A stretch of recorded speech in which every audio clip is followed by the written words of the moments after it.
जय श्री गणेश दोस्तों। हमारी आज की कहानी का नाम है त्याग। कहानी अच्छी लगे तो प्लीज़ चैनल को सब्सक्राइब कर लीजिएगा। अब शुरू करते हैं कहानी। इस अनाथ को तू यहाँ अपने घर क्यों ले आई है? मेरे घर को अनाथ आश्रम समझ के रखा है क्या? तेरे भाई की बेटी की इस घर में कोई जगह नहीं, समझी? तेरे गरीब मायके वाले तुझे ही मुबारक। मैं कह देती हूँ कि इसे जहाँ से लाई है वहीं वापस छोड़ा। तरुणा की सास पद्मावती जी कड़क लहजे में बोली। तरुणा ने उनकी कड़कती आवाज सुन अपनी भतीजी रोशनी का हाथ तुरंत अपने हाथ से छुड़ाया और पद्मावती जी को अपने साथ अंदर के कमरे में ले गई। वहां जाकर तरुणा बोली, माँ जी, मैं तो अपने साथ मुफ्त की नौकरानी लाई हूँ। मेरे भाई की मृत्यु के बाद अब मेरी विधवा भाभी उसके 2 बच्चों का भरण पोषण अकेले कैसे संभालेगी?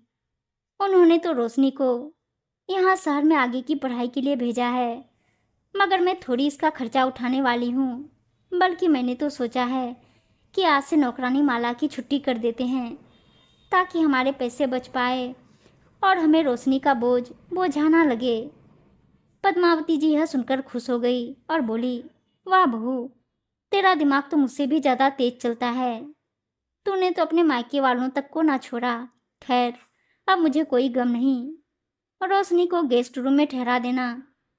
कमरे के बाहर खड़ी रोशनी ने अपनी बुआ और उसकी सास की सारी बातें सुन ली थी और वह धड़ाम से सोफे पर बैठ गई। उसे तो यह झटका लग रहा था कि यह वही बुआ है जिसने मेरी माँ से इतने बड़े बड़े वादे किए थे। और रोशनी के सामने अंधियारा छा गया और उसे अपने पापा की बहुत याद आने लगी। रोशनी के पापा राजू को गुजरे अभी 1 महीना ही बीता था। रोशनी की माँ तारा पर तो जैसे दुखों का पहाड़ टूट चुका था। रोशनी जो नीट की परीक्षा में अव्वल आई थी, उसके पापा का बड़ा अरमान था कि रोशनी डॉक्टर बने, क्योंकि रोशनी बचपन से ही पढ़ने में बहुत होशियार थी। पापा के गुजरने के बाद रोशनी को अपना भविष्य भी अंधकार में नजर आने लगा था। रोशनी का छोटा भाई भी अभी ज़्यादा बड़ा नहीं था। उसकी माँ पर अब दोनों बच्चों की जिम्मेदारी आ गई थी। राजू की 13वीं के दिन ही तारा की चाची सास बोल पड़ी थी कि रोशनी की जल्दी शादी करवा दे तारा, ताकि तुझ पे सिर्फ लड़के का ही बोझ रहे, एक का बोझ तो कम हो। तू कहे तो मेरे जेठ के लड़के से बात चलाऊं। उसकी पत्नी का भी हाल में ही निधन हुआ है। तेरी बेटी के भी हाथ जल्दी पीले हो जाएंगे।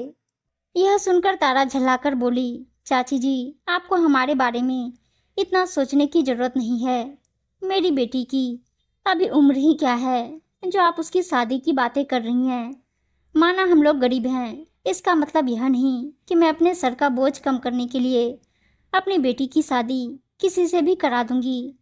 मैं अपनी बेटी को पढ़ाऊंगी, खूब पढ़ाऊंगी और इसके पापा का सपना जरूर पूरा करूंगी। चाची सास ने वहाँ ही मुंह टेढ़ा कर लिया था। राजू की 13वीं पर सभी लोग कानाफूसी कर रहे थे कि अब अकेले कैसे पालेगी तारा दोनों बच्चों को। तारा के मायके वालों ने भी थोड़े दिन बस उनकी खाना पूर्ति कर दी थी, फिर किसी का चेहरा भी नहीं दिखाई पड़ रहा था। ऐसे समय में तनुजा तारा की ननद ने आगे बढ़कर कहा था, भाभी आप चिंता मत करो, भैया का रोशनी को डॉक्टर बनाने का सपना जरूर पूरा होगा और उसे मैं पूरा करूंगी। मेरा ससुराल पैसों से संपन्न है। मैं रोशनी को अपने साथ शहर ले जाऊंगी और इसका अच्छे कॉलेज में एडमिशन करवाऊंगी। आप देखना, 5 साल यूं चुटकियों में गुजर जाएंगे और हमारी रोशनी एक दिन डॉक्टर बन जाएगी। तारा के लिए तो मानो तनुजा जैसे भगवान का रूप लेकर आई हो। जब सभी ने साथ छोड़ दिया था, तब तनुजा ने तारा और उसके परिवार का हाथ थामा था। तारा ने भी अपने बेटे आर्यन की स्कूल में बात कर ली थी, जहां उसे टीचर की नौकरी आसानी से मिलने वाली थी। आर्यन का बोझ तो तारा ने उठा लिया और रोशनी को अपनी ननद तनुजा के साथ शहर भेज दिया। और रोशनी का यह सब सोचकर मन भारी हो गया। आंखों से आंसू निकलने ही वाले थे, मगर उसने आंसुओं का सैलाब दबाया। वह अपनी बुआ को बताना नहीं चाहती थी कि उसने सब सुन लिया है, और अपनी माँ को बताकर माँ का बोझ भी बढ़ाना नहीं चाहती थी। उसने ठान लिया कि अब जो उसकी किस्मत में लिखा होगा उसके साथ वही होगा। उसकी बुआ तनुजा के कदमों की आहट से रोशनी ने तुरंत अपने आप को सहज बनाया। तनुजा बोली, आओ बेटा, तुम्हें तुम्हारा कमरा बता दूं।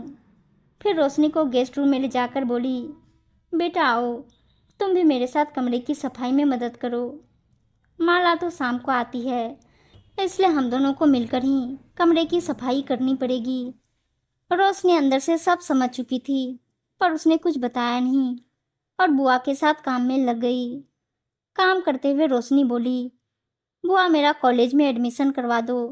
तनुजा बोली, एडमिशन तो मैंने ऑनलाइन ही करवा दिया है, तुम्हें कल से ही कॉलेज जाना है। थोड़ी देर में काम वाली बाई माला आई तो दोनों सास बहू ने उसे कह दिया कि कल से उसे काम पर आने की कोई ज़रूरत नहीं। रोशनी का कलेजा मुंह को आ गया था, क्योंकि वह अंदर से जान चुकी थी कि अब यह दोनों सास बहू झाड़ू पोछा बर्तन सब रोशनी से करवाने वाले हैं। रोशनी अंदर बाथरूम में गई और नल चालू करके बहुत रोई और रोते रोते अपने पापा को याद करते हुए बोली, पापा आप हमें छोड़कर क्यों चले गए? आप होते तो आपकी बेटी को कभी किसी के घर की नौकरानी नहीं बनना पड़ता।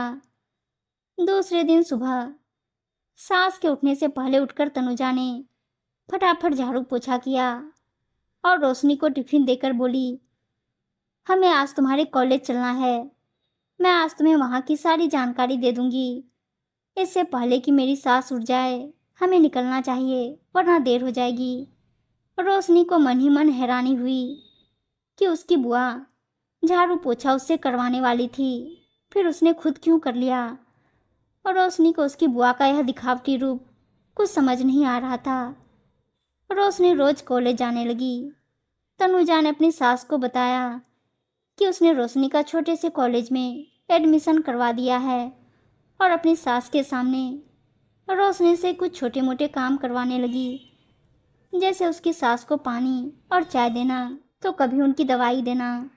और फिर अकेले में रोशनी से कहती, तू आराम से अंदर जाकर पढ़ाई कर, यहाँ मैं सब संभाल लूँगी। एक रोज़ तनुजा की तबीयत बहुत खराब हो गई। वह रोशनी से बोली, बेटा आज झाड़ू पोछा जरा तू लगा देना। रोशनी यह सुनकर आपे से बाहर हो गई और बोल पड़ी, बुआ अच्छे से जानती हूँ आप यहाँ मुझे इन्हीं सब कामों के लिए तो लाई हो ना। मैंने उस दिन आप दोनों की सारी बातें सुन ली थी। मुझे तो आपको बुआ कहते शर्म आती है।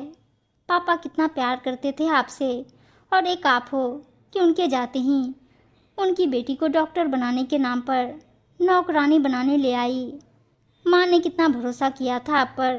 तनुजा ने जल्दी से कमरे का दरवाज़ा बंद किया ताकि उसकी बात कोई सुन ना ले और बोली, अरे पगली, अब तक बुआ का प्यार समझ नहीं आया क्या तुझे? मेरी सास इतनी तेज है कि अगर मैं उन्हें बताती कि मैं तुझे यहाँ पढ़ाई करवाने लाई हूँ तो तुझे और मुझे ताने कस कस कर मार डालती। तेरी माँ की इतनी हैसियत नहीं है कि वह तेरी स्कूल फीस भर पाए, इसलिए मेरे महीने के बचत किए हुए पैसों से मैं तेरी कॉलेज फीस भरती हूँ। लेकिन मेरी सास को मैंने बताया है कि तेरी कॉलेज फीस तेरी माँ ही भर रही है।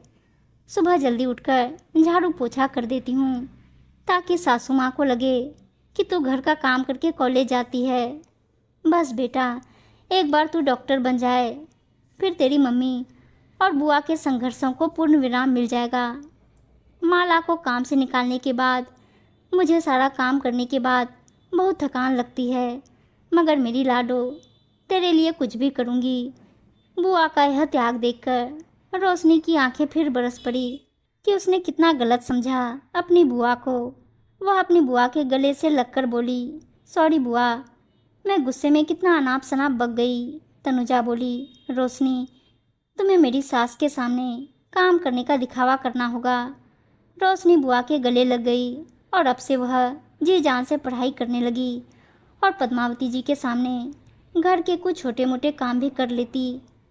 रोशनी की मेहनत रंग लाई और वह 5 सालों बाद डॉक्टर बन गई। पद्मावती जी अपनी बहू से बोली, यह नौकरानी वाला काम करते करते डॉक्टर कैसे बन गई? तनुजा हैरान होकर बोली, मुझे क्या पता मम्मी जी, कब इसने पढ़ाई कर ली। आप तो देखती थी कि मैं इसे घर के ही काम करवाती हूँ। तारा भी अपनी ननद के त्याग की खूब आभारी रही और रोशनी ने डॉक्टर बनने के बाद सबसे पहले अपनी बुआ के घर में काम वाली बाई लगाई। बुआ को धीरे धीरे करके उनके वह पैसे भी वापस करने लगी जो उन्होंने रोशनी की पढ़ाई के पीछे खर्चे थे, और फिर इसी शहर में एक फ्लैट खरीद लिया और अपनी माँ और भाई को यहीं रहने बुला लिया। बुआ का साथ पाकर आज रोशनी अपने आप को बहुत भाग्यशाली मानती है। उम्मीद है दोस्तों कहानी अच्छी लगी होगी, और अच्छी अच्छी कहानियाँ सुनने के लिए चैनल को सब्सक्राइब और वीडियो को लाइक शेयर ज़रूर कर दीजिएगा। धन्यवाद दोस्तों।